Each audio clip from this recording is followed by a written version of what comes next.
What's up, Roxstars? It's Rox, and I am coming to you today with a review for Love and Hip Hop New York, Season 9, Episode 1. So, you guys, this is my least favorite franchise, least favorite city out of the franchise. And it's funny because it's the original city. Just something about this city. Y'all, I love my New York rock stars to death, but this one of the franchise is not my favorite. Although they do have some interesting storylines coming down the pike, so we're gonna remain hopeful. I didn't even really remember what happened yesterday. I had to read over my notes because it's just, I don't know why, it just never really sticks. You know, I don't know, but I do really like the people this season, so maybe that will help me remain interested. But anyway, the first review, let's get to it, shall we? So you guys know how Mona likes the dramatic entries. Boy, this one was really shooting it out of the park, wasn't it? We had Joe Budden on the mic. You know, he has that iconic voice. He has tapped into it, and he's doing the voiceover for the intro of the show. I was like, Mona, bitch! Okay, you know, Mona only let people that she like do that. I've only heard Yandy and K. Michelle are the only other people that I've heard actually do the voiceover for the opening intro for the season. So, okay, what up for Mona? Mona said, damn, but she can't do every fucking thing around here. Shit. Joe Budden tells us that he's the most relevant person, the most relevant artist in hip-hop today. That's why he's the best person to school you on what's going on in hip-hop. And then they let us see, you know, some of the various storylines that are coming up on the season. Let's see, we get clips of Mano. Now, I am afraid of Mano, so I'm not going to ever talk bad about Mano. I told you guys about that documentary. I saw him. I was just like, something is not right with him. And even it kind of confirmed it last night. So yes, we gonna tread real lightly on your boy Mano. They showed some clip about him possibly going to jail or somebody he knew going to jail. It's a whole bunch of people going to jail this season, okay? Jewel, Santana, and Kimbella. Oh, their storyline breaks my heart. When I look at Jewel Santana and I think about how cute he used to be and how everybody just really had crushes on him and what he's turned out to be, it is heartbreaking. He's going to jail possibly, and then, you know, of course, he's battling drug issues. We see Pap and Remy. Remy probably, possibly fake annoyed with Papoose and him being overbearing, but he's been the same the whole time, so I don't see how it would be any different.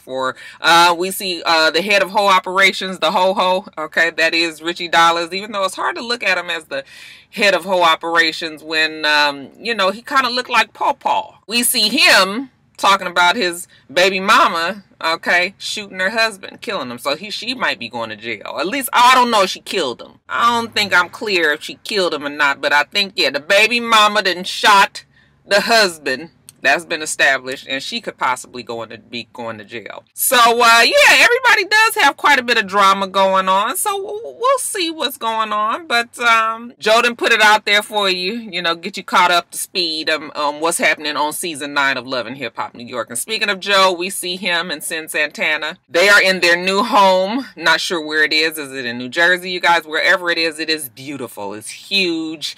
Yes. Joe's life has definitely changed for the better. We saw a little clip about when he was with Tahiri and he had proposed to her and that didn't work out. But you know what?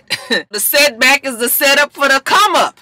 Okay, I think I mixed two quotes there, but y'all know what I mean. As far as him and Sin Santana being together, he said that they were friends for a long time. I guess maybe from the show. And then somewhere along the line when they both were off of the show, they started dating each other. And it got serious. And next thing you know, she's pregnant. And they're going to be together. And he loves her and she loves him. Okay, she says that she is living her best life with the men in her life that she loves. Okay, that will be little Lexington, I believe is the baby's name, and Joe. And both of them have managed to upgrade each other, although I believe Sin Santana has definitely helped Joe become a better man. She's all things bright and bubbly and fun, and Joe is the grumpy old man. So what is going to be their storyline, their fake storyline this season. Nothing too serious other than the fact that he's old and he don't feel like fucking all the time. Okay, Sin's had her baby. The love life is a little stagnant, or the sex life, I should say, is a little stagnant because of the baby. She wants to get busy. She suggested while they're sitting around the pool, and he says, you know what, maybe later. She's suggesting all these fun and sexy things that they can do, you know, going on vacation, you know, not right now. So that's their main problem, is they can't seem to meet up in the bedroom.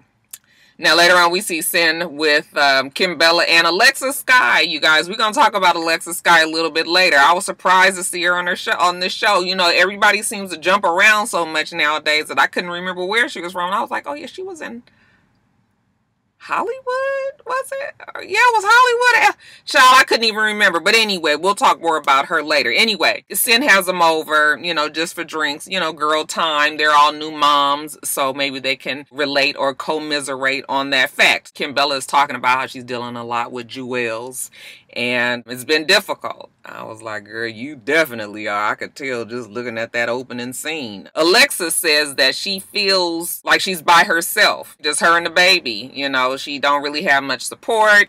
You know, Willie ain't trying to help her out. I thought they were fine, but, you know, evidently they're not. Again, we'll talk about them later. But, yeah, she signed with Treyway, and, you know, Willie Wop is on the same label as her. So, you know, they're going to have to try to figure out something. So, everybody got their man issues. Okay, Sin was saying how, you know, her and Joey, you know, they just can't seem to make it work in the bedroom these days. Is that normal? It seems like our world is a little bit shook. We used to fuck all the time. I guess she's waiting around for Joey to make the first move. And Kimbella was like, girl, you need to stop waiting on him to do something. You take over. Okay, jump in the shower with him. Okay, get an old man a fucking heart attack.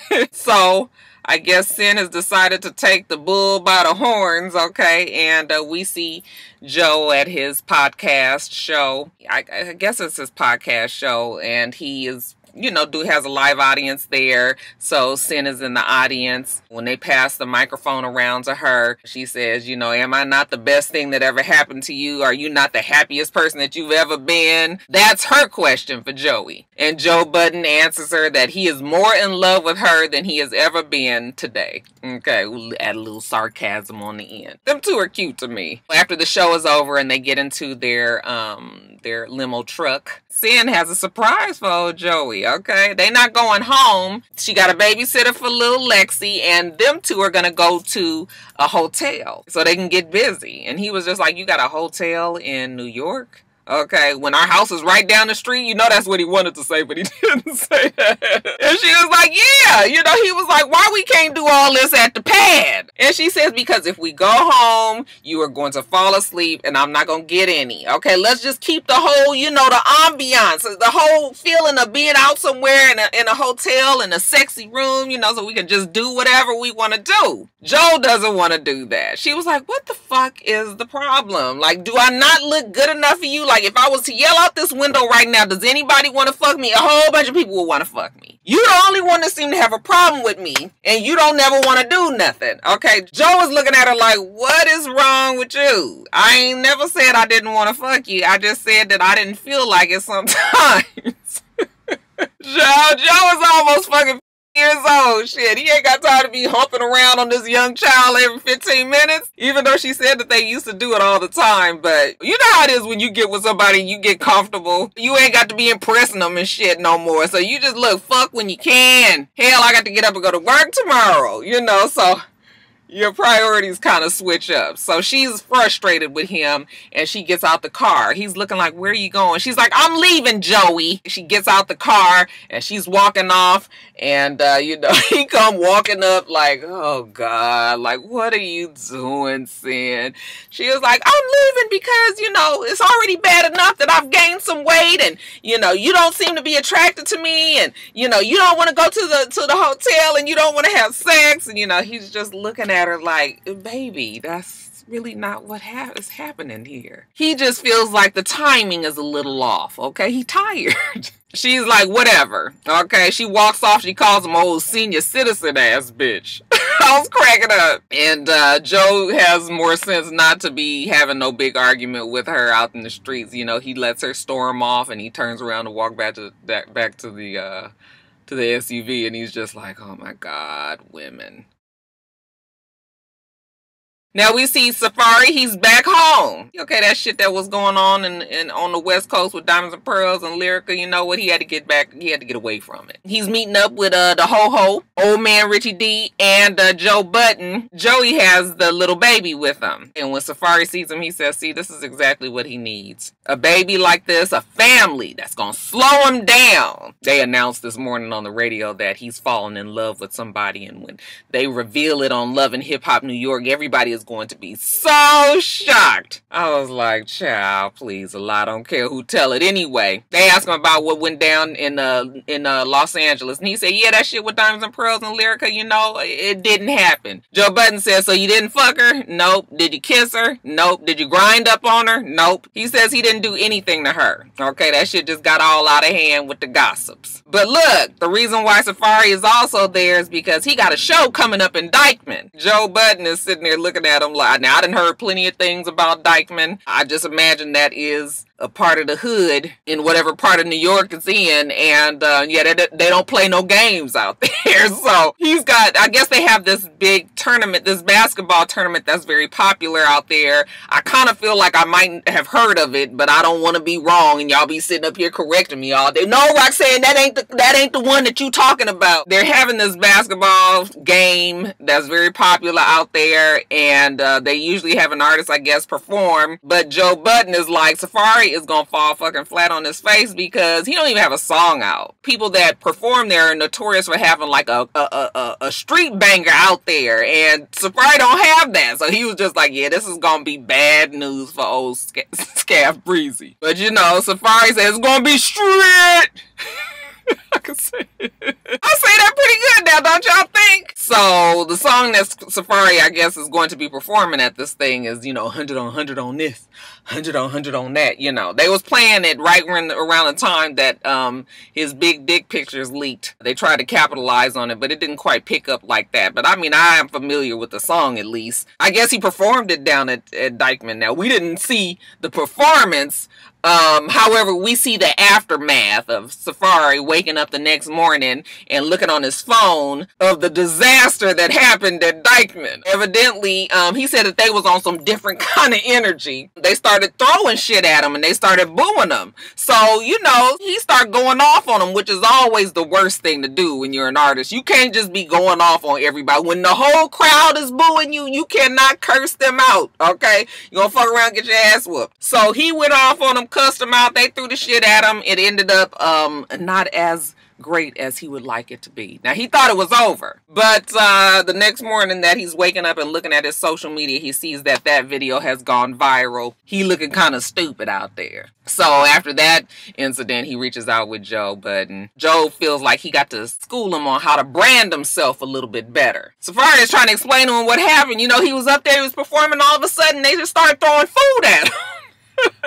Joe Budden was like, so they just started throwing it for no reason. And Safari was like, yeah, I didn't do nothing to none of them people. And Joe Budden says, you got these violent ass, offensive ass lyrics in there, and you sitting there performing it in front of these people when they already don't really know you. They ain't really feeling you like that. Like, did you really think that was a smart thing to do? Not too long after he performed there, then he got robbed. Joe Budden looking at him like, if you don't want to be a fucking target, don't move like a target. You walking around here, you got all this goddamn jewelry on, fur coats and whatnots. Like, you need to move a whole lot different than the way you are doing it, okay? This is New York, remember? It's different. Why are you even trying to perform at Dykeman anyway? Who are your biggest fans, okay? Safari says white women. Okay, well then quit fucking around with these niggas in Dykeman and go on and get with who loves you best. Figure out where your bag can come from, and then those are the people that you cater to.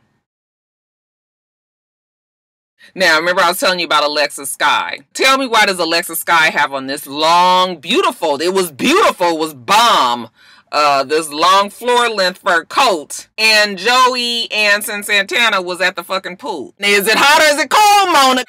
Shit. Alexis looks good. Like I told you, I was surprised to see her on the show. I just couldn't even remember. I still am not really feeling like I know 100%. Was she in Hollywood or was that here in Atlanta? Y'all, one of y'all remind me. old brain, y'all. Don't get old. Anyway, she's meeting with Treyway and Shotty. I was like, now, is that the same boy that we saw, the one that then got arrested with Tekashi 6ix9ine? I know I knew that name. She's meeting with them, ready to get serious about her music, okay? She said that, you know, even though she's done corny diss tracks, that's nothing like really putting together a sound, you know, song, like a real album. And you know what? She got talent. So she about to hone this talent, so that's why she meeting with Shotty and old Treyway. She gets to telling us about her difficult labor, you know, the baby, you know, she's had 4 brain surgeries. I didn't know all of this, okay? I guess we wouldn't probably know, but yeah, the baby, you know, has been through a lot. She was born early, I did know that, and it was a traumatic delivery. I know that they had a lot of complications. Didn't expect everybody to make it at some point. But she's good now. The baby's good. Everybody is strong and healthy. And she's ready to, for real, get serious with her music. Trey asked her, you know, how's everything with you and Willie Wop? Well, she says, it ain't really good. Now, I didn't know that Willie Wop was not claiming his child. After the birth of the baby, I kind of haven't seen them too much. I don't follow her. I don't follow him. But I just assumed that everything was okay and that he just added that baby along to the list of other kids that he got with all his other baby mamas. But evidently, that ain't what it is, okay? She's telling Treyway that he's not claiming a baby and he don't want to take a DNA test. Well, Treyway is like, well, I'm just going to ask you, you know, because you know that he works with Willie Wop as well, you know, that y'all gonna have to try to figure out to keep the drama out of the business. Alexis is keeping it real with his ass. She was just like, yeah, I don't, He was like, why are you shaking your head? No, she was like, because I just don't know if we're gonna be able to do that. I cannot be responsible for me wilding out when I see that nigga. She ain't seen him in 5 months. Like I said, he ain't claiming the baby. The baby is having a, you know, had a difficult start. So you would hope that he would be around for it. And he just not. So, you know, she can't promise that when next time she see him that she ain't gonna want to go off on his ass because he just has not been there. Treyway don't understand this. And while he's trying to convince her to, you know, to relax, then who should walk in but Willie Wop himself? He kind of smiling and, you know, Alexis is looking at him like, what am I supposed to say now? I'm just sitting here with these people. I'm trying to sign this paperwork so we can get this whole thing going. I got my official Treyway necklace on and then here he comes. They sit down and it don't get dramatic. But you know what? She was just like, I just can't believe that you acting like this. Like, do you not remember that, you know, we did lay down. We did have sex. You know, I did get pregnant. Okay, I went into labor early. Remember taking me to the hospital, carrying me inside. Okay, remember that we had a daughter that, you know, she almost died, that I almost died. Like, you don't remember none of that? Willie Wop said he didn't say that he didn't remember that. He didn't say that none of that was important to him. Well, then what the fuck are you saying, Willie? Is the baby yours or not? Let's take this DNA test so we can be done with it. You know good damn well that's your damn baby. Just like all the rest of these little babies around here. All them little girls all look alike. So he just trying to get her to calm down, and then that's when Treyway jumps in and he says, look, we gonna try to, like I was telling Alexis, we're going to make this business, okay, keep it business here, and, you know, whatever personal shit you guys going on, y'all would keep that outside of this. And Alexis was like, you know what then, if that's what we're going to do today, then I need to go, because I don't think I'm going to be businesslike. Okay, let me get my fur-length coat in this 95-degree weather out here. Put it on and get the hell on up out of here. Now, we see Mano, okay? Mano is one of the hardest niggas from Brooklyn. That's what he said. He says he's from the United States ghetto of America. And he has been around violence. He has been in violence. He has seen violence his whole life. Because of the fact that he's been around so much violence, he even landed himself in jail. Was in jail for 10 years. But now he's out and he ready to make a go of it. Now, you know, some violence followed him again when he was performing somewhere. He was in the green room, him and his girlfriend, and some shooting started. And I was like, is that the same shooting that Tech Stone was at? I don't know if that was that the same shooting? Because the green room pictures, I mean, the video kind of made me feel like it was, but maybe it wasn't. But anyway, It was a green room situation. It was shooting. His girlfriend ended up getting shot in the leg. And he said that it's been very difficult on their relationship ever since. Just the fact that she's been shot, you know, and had to recover. It's been bad on their relationship. But he can't let none of that stop this bag that he's got to get. Got to get this work. So we see him meet with Joe Budden and Jacquay. Sure, I looked at that fucking Jacquay and I said, okay, now he done cleaned himself up. He done got him some chapstick. Okay, Lubriderm. Okay, good. Jacquay is feeling himself so tough. He tell us that he the face of Sean John. I said, boy, the face of Sean John.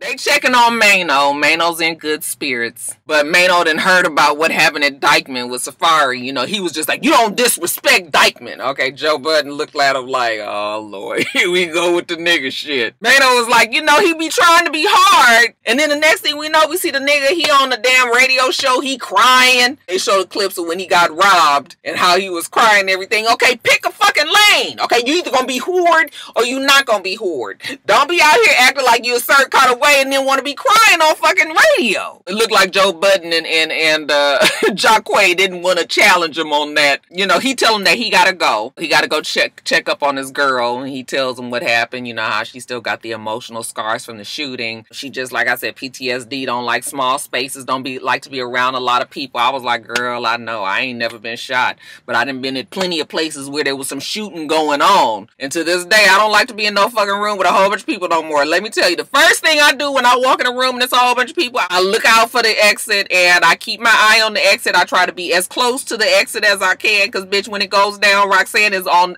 Let me tell you, I'm getting my ass up out of that damn door. I didn't even feel right at the Black Fridays shopping. There was so many fucking people in that mall. I was just like, oh, Lord, if somebody get to shooting in here. That's the battle scars of living in Los Angeles, too. But anyway, Joey lets him go. Damn, y'all dealing with some real shit out there. He tells Mano and Jacquay he'll see him later. You know, he got his own fake shit going on at the house. And then lastly, you guys, this whole thing with Juelz and Kimbella is, like I told you guys, it is heartbreaking, okay? They say that their lives have not been easy, okay? And now they're dealing with the worst. Juelz start telling us, you know, the whole story about when he went to the airport and he had that gun. Well, evidently he was high and he had no idea that he even had a gun on him, which I do believe that part. Don't nobody with any fucking sense take a gun to the airport on purpose. He said that they just came up to him and told him like the police are on their way, and he was just like, okay, the police means something bad and I need to get the fuck up out of here. And then he just bolted. He just left. He said he didn't find out about the damn gun until we did on the radio. And I said, yeah, you was real high. But it's bad because he said that he got hooked on drugs. I'm not sure what came first, if he was having teeth issues because he's been on drugs in the past, okay, because we know that if you be on crack and all that shit, the first thing that goes is them teeth. Well, not the first thing, but if you stay on it long enough, them teeth is coming out, okay? So I'm not sure if he had teeth problems because of drugs or if he had been on drugs because of his teeth problems. The way he explained it is that he was having teeth problems, a lot of painful mouth issues, and they put him on Percocet, and he got addicted to the Percocet. I've heard stories on and off of Juelz being on and off drugs for a long time. Now, him and Kimbella have been together for 10 years, but they're not married. So now he is on parole. They let him out, but he's waiting on his court date, but he can't be in the same house as Kimbella because they're not married. Okay, so that's his wife, but not on paper, I guess. And they kids there, and he's got to stay with his mother in a condo. But the whole time he was talking, I just felt so sad for him because it just, I mean, he sounded like, people were saying it's because he got like new teeth in his mouth, but it didn't sound like new teeth talking to me. Like it sounded like something just wrong. I was like, did he have a stroke? Like, I know he didn't have a stroke, but you know, them drugs, they just will fuck you up. So I actually felt bad for Juelz because you could tell he's had a rough ass life, and he used to be so cute. He was such a good looking man. You can still see remnants of it there, but you can tell he's had a hard life. You know, the kids miss him at his, you know, at Kimbella's house. You know, when is daddy coming home? Daddy's not coming home no time soon. Okay, at least they got to get to court first. So Kimbella goes over to his mom's condo. They're talking about how the dynamics of their relationship changed. He also talked about being on lean. So again, I think maybe the drugs is what messed up his teeth. I guess he's gone to rehab and now he's clean. You know, he knows that he don't want to get back on them drugs because just going through the withdrawals, trying to get, you know, off of it, he don't want to go through that shit anymore. They've had it hard. Kimbella's crying. She said she's been with him 9 years and she's just seen him like dig a hole deeper and deeper, which is long suffering. 9 years is a long time to be with somebody who has them kind of problems. I guess it's paid off for her because, like I said, in real life, okay, real Mona life, y'all know how that goes. He just proposed to her. So they're supposed to be getting married. But 9 years is a long time to be with somebody. That's all I'm going to say. And the end game is that you want to be married. Now, if you don't want to be married and you want to be with somebody and you guys just spend your life together, that's perfectly fine. But if you want to be married and you spend 10 years waiting for somebody to marry you, you know, it works out for some people, but more times than not, it doesn't. Okay, because why buy the cow, right? So that's all I'm saying. But she just feels helpless. She feels like it's nothing that she can do, and you know, he tells her like it's nothing that you need to do. Okay, don't feel like that. It's basically all on him. He asked her to forgive him for everything that he's put her through, and child, we got the 1-2 Mimi tear. They just came rolling down, you know. Real. I said, girl, you done, Mona, bitch, you've been putting these kids to acting school, ain't you? Oh, you know what? This wasn't when they was at the house. This is when they were at the counselor's office. I'm sorry, you guys. See, I didn't even remember the counselor. I just had to look at my damn notes. But all the rest of what I said was right. You know, the counselor just said you guys have to work hard to get your trust back in each other. Okay, it's like a broken glass. Okay, I've given you guys that analogy a long time ago. You break a glass, okay, it shatters everywhere. You pick up all the pieces, you glue that bitch together. Okay, now it's put together, right, and it's the glass, but do you trust it enough to pour some liquid in there and drink it? Probably not, because you know that the glue is probably not holding all those pieces together and it might be dribbling through. Okay, but if you get strong enough glue and you make sure that you get every single teeny tiny piece and put it back in place, okay, then you trust it enough to pour the drink in there and drink it. Okay, but more times than not, it's got a whole bunch of little holes in there, and that's why it's hard for people to learn how to trust somebody else, is because it's been shattered. And it's hard to put trust back together. Once you lose trust in people, it's hard to put that back together. So we'll see what happens with them there. But we see Kimbella and Jules with the kids. The judge had given them permission to, you know, for them to hang out one day. He gets a call. Okay, looks like the case is fixing to happen. It's on the fast track. Now we need to decide what we want to do. Do we want to fight this case? Okay, and if we lose, end up being in jail for like 5 years, or do we need to take a plea deal and just do 18 to 24 months? She says, well, what do you want to do? And he says, well, of course I don't want to plea because I'm innocent. But he doesn't want to be away really for none of that time. I guess he's hoping that he beats it all together and that he wouldn't get any time if he can explain to them the fact that he was on the drugs because of his dental issues and the Percocet and all of that. But, you know, it's a big decision to make. I feel so sorry for Jules. I can't even make fun of him because I am one that suffers from teeth issues. So I know how painful it can be. And I guess if you already had issues with drugs and everything, I guess it would be easy for you to get hooked on these painkillers and all. But it's terrible. And they got little kids. You know, he has a family that depends on him. I don't know, you guys. We just gonna have to pray for the best, like Jules said. Alright, you guys, so that's it for the show. Nothing exciting, but we'll see how it goes. I'm gonna stick with it, you guys. Make sure that you rate, comment, and subscribe to the channel. I'm itsrox, the channel is for itsrox, and everything else I do will be in the bottom bar. Alright, so I hope that you have a wonderful, wonderful rest of your day, and I plan on doing the same. Till next time, Roxstars. Bye.